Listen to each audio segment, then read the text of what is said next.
Morning everyone, and welcome to day 6 of the foam rolling challenge. Today we're going to take a slight detour because so far in the series we've been focusing a lot of attention on the legs, but we haven't really focused a lot on the back area, which is what we're going to do today. Now, the back is a very common area of dysfunction amongst many, so a lot of you watching this video probably have back pain of some description. Now, there are a lot of causes for back pain, and again, I'm not going to go into a lot of detail about what actually causes it because it is a big topic, but generally speaking, it's often because of our lifestyle factors again, so sitting and sitting poorly, and a weakness in our core and glute muscles. Now, there are a lot of do's and don'ts when it comes to foam rolling the back, so I'm going to take you through all of those to make sure that obviously you don't make any problems worse and do more harm than good. Now, a common area of dysfunction is in the lower back, so people often get a lot of lower back pain, and that's as a result of a weakness in the core and glute muscles again. So what that does, it allows the pelvis to migrate into a forwardly rotated position, or an anterior tilt as it's known as, so it deviates away from this neutral position. As a result, we get an increased arch of the lower back, which is what we refer to as a hyperlordosis, and that puts a lot of pressure through the spine in that area. Now, that's exactly the reason why I don't recommend foam rolling the lower back. The reason being that if we get a big chunky foam roller like this and we put that in that same position, then essentially it's just going to accelerate that curve, accelerate that lordosis and increase the effects of it. So we don't want to increase the pressure in our lower back and make things worse. I will, however, give you an alternative to do, which doesn't involve the foam roller, but it does involve like a smaller object like a hockey ball instead.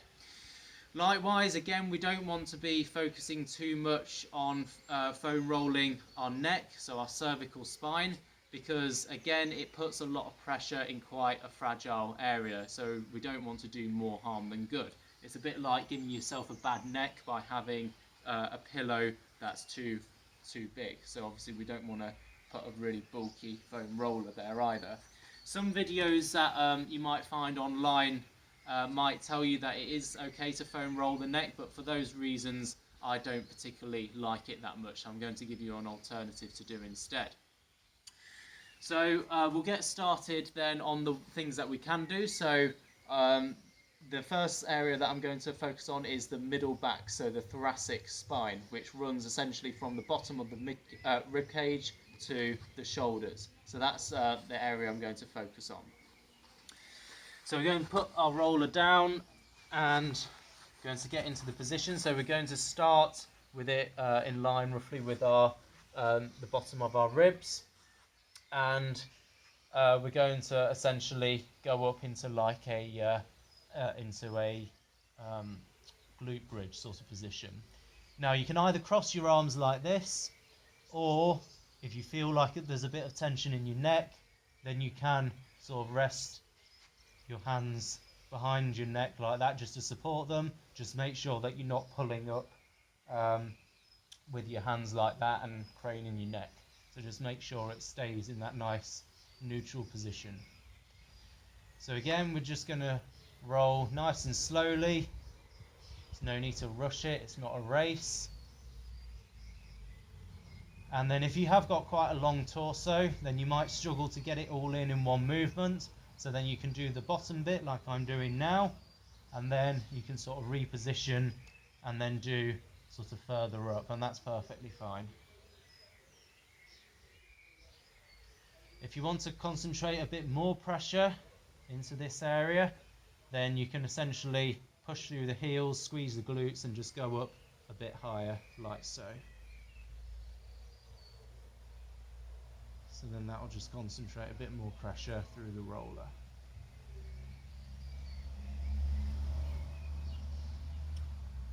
Okay, another thing to mention is that we need to consider the type of roller we're using for this as well. Personally, I think it's probably better to use quite a flat roller like this. I personally wouldn't use one that's got a load of very hard spiky bits on it, because again we don't want any of those to press into our spine, because that won't be very good. So if you use a smooth one, or one just with some very small soft nodules on them, that should be fine. We can also adapt this slightly and get into our lat dorsi muscles, which essentially run down the side of our back just here. Now these often get quite tight, particularly if you use one side more than the other, and I find in women it tends to be quite prevalent as well when they wear a handbag on one shoulder, then it sort of pulls that shoulder down and shortens this muscle just here. So we're going to sort of get into that as well. So we want to be on our side for this, and you'll notice how my arm is positioned up like this, so it's actually stretching the muscle out slightly, but the reason being is that this muscle actually attaches into the armpit, so then we can get right into the armpit with this exercise by lifting our arm up. Likewise as well, we can sort of alter our position so we can get onto the inside a bit more by rotating internally like so. And actually I find with this one you don't have to concentrate an awful lot of pressure through the roller, but if you did want to increase it, obviously you can sort of try and push up through these legs. And then again, just move it around so that you're doing the whole of the muscle, so you can put it a bit lower down as well. Okay, so that's great for anyone who's got tightness just there. So what do you do if you have got a problem with your lower back? Well, again, as I mentioned earlier, hockey balls are quite good for this because it's smaller, so it's not going to really create a lordosis. Now, we don't want to put the ball obviously on our spine, that's not going to be very good, but we can do it on the muscles either side where it's tight. Okay, so we're going to just place the ball down where we think it might be a bit tight, and then we're going to lay down and then obviously move it around a little bit just to find the spot. And this is good as well because it's a small hard object, so it's concentrating quite a bit of pressure into those sort of tight muscles. Okay, so let's move it around slowly, and then obviously if you find a knot you can just pause on that for a bit and then just do very small movements around it.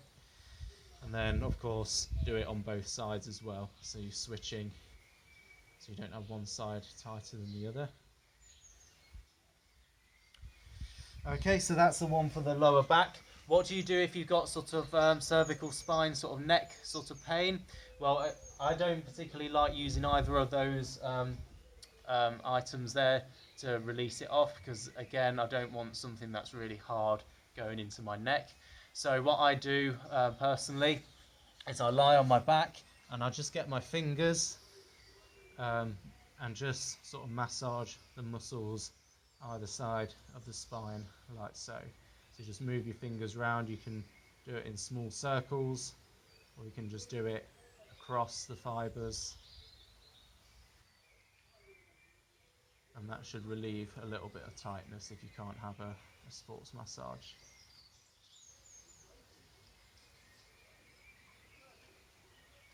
Okay, so they're your options for today.